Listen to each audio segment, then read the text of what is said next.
Hi everyone, I'm here at the Borlaug Dialogue in Des Moines, Iowa, and I'm at Lawrence Haddad. And Lawrence, you won the World Food Prize here, and I heard your great remarks this morning. But how do you see what's happening in the discussion here in Iowa connecting to what will happen at COP27 in Sharm el Sheikh this year? Thanks, Tanush. I mean, I see lots of bubbling up of lots of desire to bring the climate and nutrition worlds together, but a little bit of hesitancy about, is it going to be a zero-sum game? Am I going to dilute nutrition if I bring climate in? Am I going to dilute climate if I bring nutrition in? And also a little bit of hesitancy about, what does it actually mean? What does it look? How does it look different? For example, we do a lot of work on food loss. At GAIN, we do biofortified crops as an adaptation to climate change, but we don't actually do it with a climate lens. We just do it because it's good for nutrition. So if I would put a climate lens on it, what would I do differently? So I think a lot of people are willing, but a bit anxious, and then want to know, well, what does it practically mean for me? Yeah. So 1 year ago, we met in Amsterdam Mm-hmm. and at the World Food Day in Amsterdam. And one of the things that you said that I still remember is around busting silos. Mm-hmm.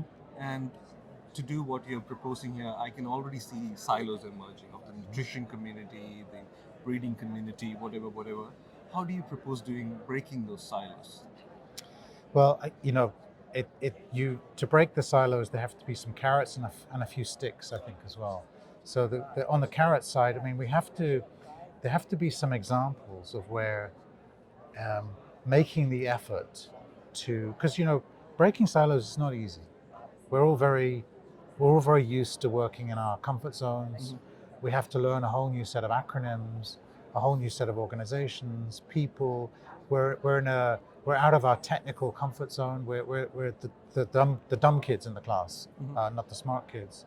So it's not easy to do this. And I know for me, it's been quite um, not difficult, but not easy to begin to learn a bit more about climate, how it all works, what the technical links are, what the political nuances are, what the institutional arrangements are. It's not easy. So you have to create some carrots, and they could be really good examples of where focusing on climate helped you with your nutrition goals, Yeah. or vice versa.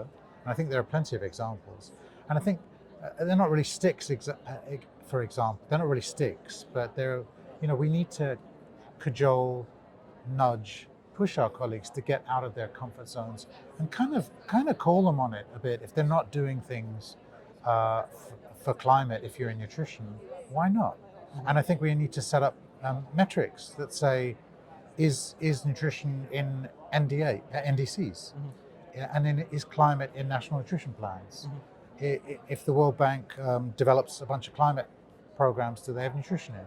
If they develop nutrition programs, does it have climate in? And I think, again, we have set up our own uh, environmental working group, and we have an environmental stress test of all of our nutrition programs that we design.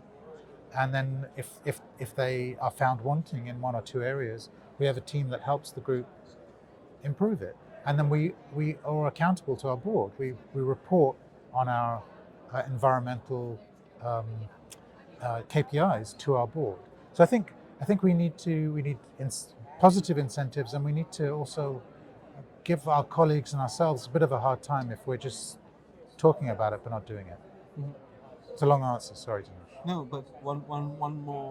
My last question is: so you've actually been breaking the silos, and GAIN has been heavily engaged in the COP process and working with the COP presidency on the nutrition initiative. So, what do you think is the outlook for nutrition at COP27? I'm hoping that at COP27 this will really be there are two things I'm hoping for. One is a real mindset shift. Mm-hmm. You know, nutrition people feel like they belong in the COP. They have a place, and the climate people feeling the same for nutrition. And in fact, I'm hoping I stop calling people nutrition people and climate people. Um, so that's the first thing, a mindset shift. And I do think COP27 can be the launching pad for closer integration between climate and nutrition. And I want people in 10 years' time to look back at COP27 and say, why did it take us so long to do this? I'm so glad it happened at COP27. The other thing I'm hoping is that in the ICANN initiative, we've developed a set of KPIs that are very, I think, very explicit. We still haven't developed the baselines for them or the targets, but there's a set of about 25 KPIs that I think are very explicit around policies, around research, around financing, around institutional arrangements. And if we can get maybe 10 of those 25, get really good baselines, really good targets, and really begin to monitor those year on year and get people supporting them, then I'm thinking again, this will be the beginning of the beginning on climate and nutrition. Thank you so much, Lawrence.